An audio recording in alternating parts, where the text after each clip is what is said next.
तुम्हारा favourite anime कौन सा है? अगर तुम ऐसे टाइम ट्रैवलिंग और दिमाग लगाने वाले एनिमे पसंद आते हैं then this is definitely for you. बहुत ज़्यादा अंडररेटेड एनिमे है ये। तो अब तुम क्रंची रोल या फिर अपनी फेवरेट एनिमे वेबसाइट पर जाके बस लिंक क्लिक सर्च करना एंड दैट्स इट।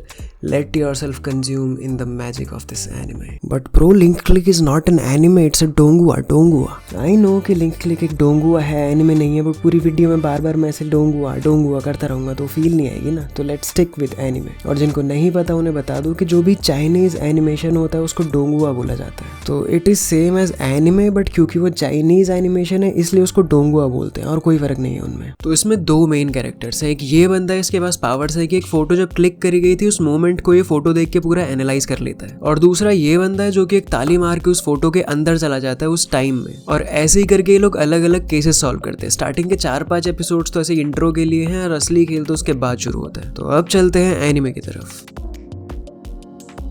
हमारे दो हीरो लू हुआंग एंड चेंग शाओशी ये दोनों एक टाइम फोटो स्टूडियो नाम की जगह पर काम करते हैं एंड वही रहते हैं। तभी इनकी लैंडलॉर्ड शाओलिंग एक केस लेकर इनके पास आती है। टास्क ये होता है कि एक क्लाइंट है जिसको कीड गेम्स नाम के कंपनी का फाइनेंशियल डेटा चाहिए, लेकिन समस्या ये है कि वो डेटा हमेशा कंपनी के CFO के पास रहता है एंड इसको लेने का बेस्ट चांस सिर्फ उसकी सेक्रेटरी एमा के पास है। तो इनका क्लाइंट एक फोटो लेकर के आता है जो कि किस्मत से एमा नहीं खींची थी। उसमें कुछ बहुत ही हेल्दी और टेस्टी से स्प्रिंग रोल खा रही थी। तो लू हुआंग उस फोटो को तुरंत एनालाइज करने लग जाता है। फिर चेंग शाओशी उससे पूछता है कि क्या हम इस केस में कुछ हेल्प कर भी सकते हैं? तो लू हुआंग बोलता है कि yes we can but we only have one chance. और बस इतना बोलते ही चेंग शाओशी उसे ताली मारता है और वो चला जाता है उस फोटो के अंदर। वो उस टाइमलाइन में एंट्री लेता है एमा की बॉडी में और उस टाइम पर बॉस और सेक्रेटरी वाला कुछ तो ड्रामा चल रहा था। उतने में ही एमा के पास उसकी मम्मी का कॉल आ जाता है किस्मत से और वो अपने बॉस से बच जाती है। लेकिन इस बात से उसका बॉस बहुत नाराज हो जाता है और उसे जाकर के बोलता है कि जितना काम तेरे को दिया हुआ था वो तो तुझे करना ही है, साथ में अगली सुबह की जो मीटिंग है उसके लिए तुझे जल्दी आना और उस मीटिंग की तैयारी करनी। चेंग शाओशी लू हुआंग की हेल्प से रात के 2 बजे तक एमा का काम खत्म करके अपने घर पहुंचता है। जब वो घर जाता है तो वो देखता है कि उसके फोन पर कुछ मैसेजेस आए हैं, पर लू हुआंग उसे मैसेजेस देखने से मना करता है, इसलिए उन पे ध्यान नहीं देता और जाके चुपचाप सो जाता है। जब चेंग शाओशी सोता है जाके तो उसको सपना आता है जिसमें एमा बैठी होती है एक कमरे में अपने मम्मी पापा के साथ और एमा यहाँ पे छोटी होती है एंड वो उनके साथ कुछ बढ़िया स्प्रिंग रोल्स खा रही होती है कि अच्छा क्वालिटी फैमिली टाइम स्पेंड कर रही होती है। ये सब कुछ देख के चेंग शाओशी थोड़ा सा सेंटिमेंटल हो जाता है एंड लू हुआंग के मना करने के बावजूद भी वो उसके मैसेजेस चेक कर लेता है। नाउ रिमेंबर दिस कि लू हुआंग ने मैसेज चेक करने से मना करा था लेकिन फिर भी उसने वो मैसेज चेक कर लिए। एंड यस, इनके टाइम ट्रेवल के 3 रूल्स होते हैं जो उन्हें हमेशा फॉलो करने पड़ते हैं। पहला ये है कि चेंग शाओशी को एक फोटो के अंदर जाने के बाद सिर्फ 12 घंटे का टाइम मिलेगा। दूसरा ये है कि चाहे कुछ भी हो जाए उसे हमेशा लू हुआंग की बातें माननी पड़ेंगी। और तीसरा ये कि टाइमलाइन कभी चेंज नहीं होनी चाहिए, पास्ट और फ्यूचर हमेशा सेम रहना चाहिए। अब उन मैसेजेस में चेंग शाओशी देखता है कि एमा की मम्मी ने एमा से सॉरी बोला हुआ था कि यार सॉरी गलती से मैंने तुझे कॉल कर दी और उस टाइम पे तुझे तेरे बॉस से मैंने डांट पड़वा दी। अब अगली सुबह होती है, एमा वहाँ पहुंचती है, सब मीटिंग की तैयारी शुरू कर दी जाती है, सारे बड़े लोग आते हैं और मीटिंग स्टार्ट हो जाती है। फिर जैसे तैसे तो चेंग शाओशी कॉफी वगैरह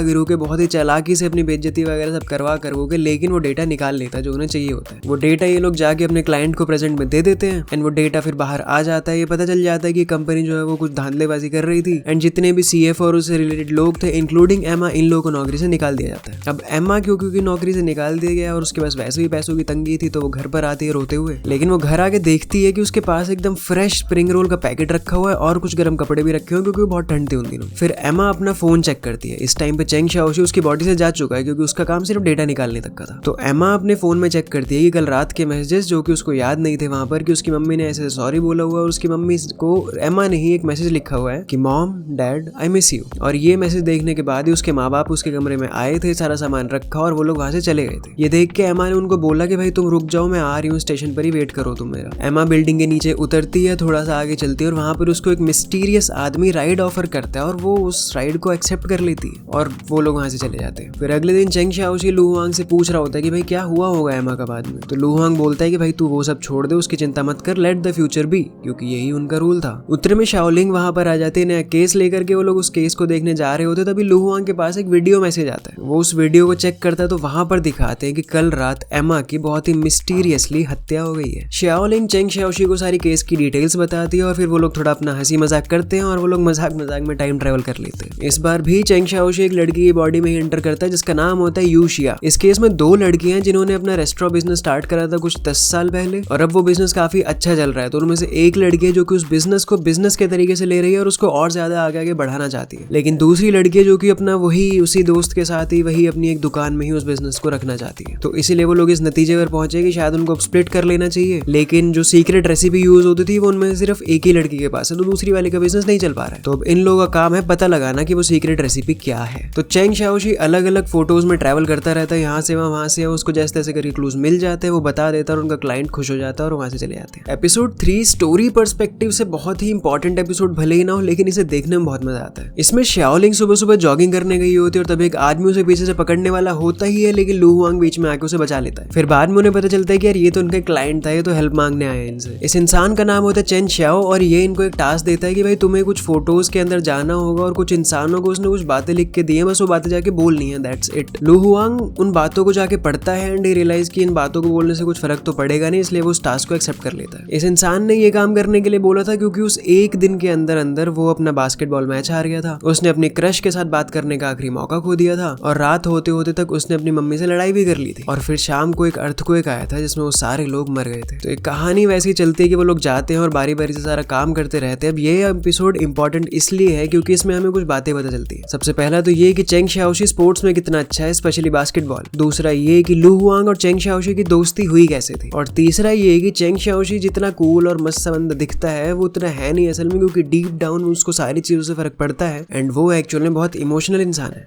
मेरे खोपड़ी में कितना टेंशन है तेरे को मालूम क्या?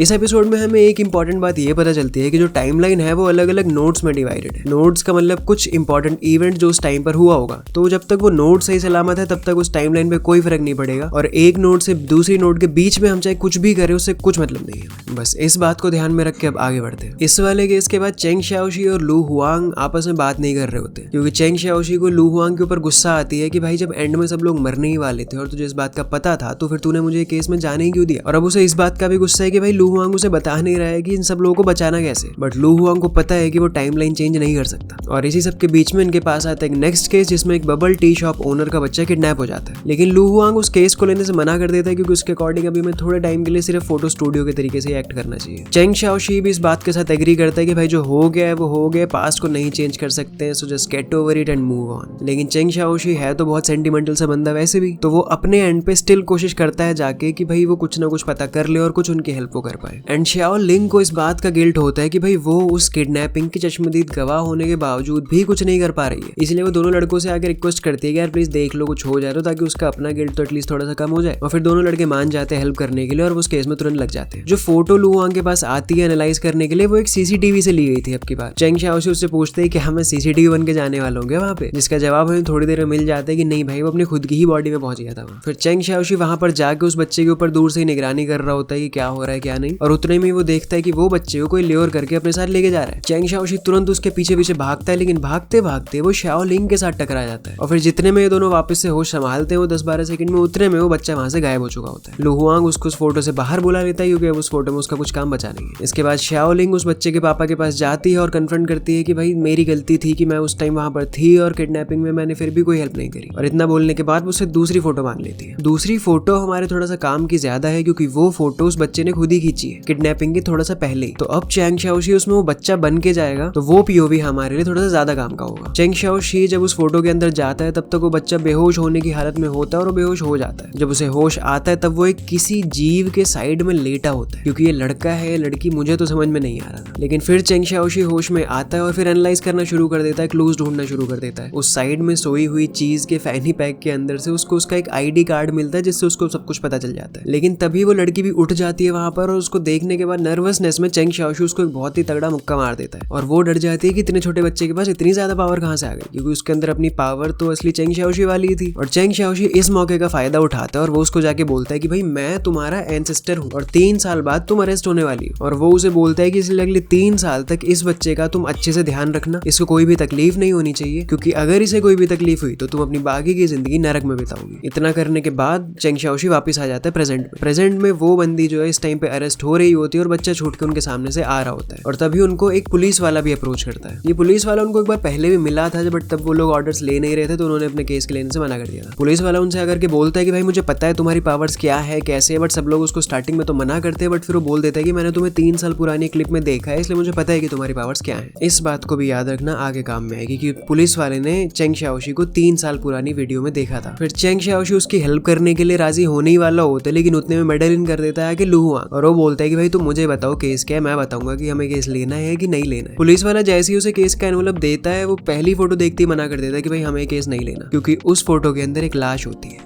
एम्मा की, फर्स्ट एपिसोड वाली सेक्रेटरी।